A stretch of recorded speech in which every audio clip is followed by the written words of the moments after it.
বাবাকে বুঝতে একটা জীবন লেগে যায়। ৪ বছর বয়সে আমার বাবা সেরা। ১০ বছর বয়সে বাবা ভালো কিন্তু একটু কঠোর। ১২ বছর বয়সে বাবা ছোটবেলায় অনেক ভালো ছিলেন। ১৪ বছর বয়সে বাবা কেমন জানি বদলে যাচ্ছে।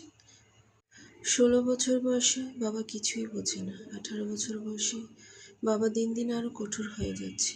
২০ বছর বয়সে বাবার ব্যবহার সহ্য করা কঠিন। ২৫ বছর বয়সে বাবা সবকিছুতেই মতের বিরোধ করেন।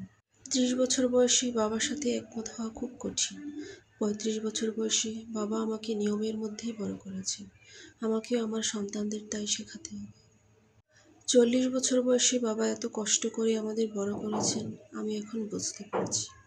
৪৫ বছর বয়সে আমার সন্তানদের সামলানো কঠিন। বাবা কত কষ্ট করেছেন আমাদের ঠিক পথে রাখতে। ৫০ বছর বয়সে বাবা ছিলেন দয়ালু ও বিশেষ একজন মানুষ। সত্যিই আমার বাবা সেরা। এই পুরো চক্রটি শেষ হতে ৫০ বছর লেগেছে। মানে হলো বাবাকে বুঝতে আমাদের একটা জীবন লেগে যায়। কিন্তু শেষ পর্যন্ত আমরা আবার প্রথম জায়গায় ফিরে যাই। আমার বাবা সেরা। ভালো থাকুক পৃথিবীর সব বাবারা। সকল বাবাদের প্রতি বিনম্র শ্রদ্ধা।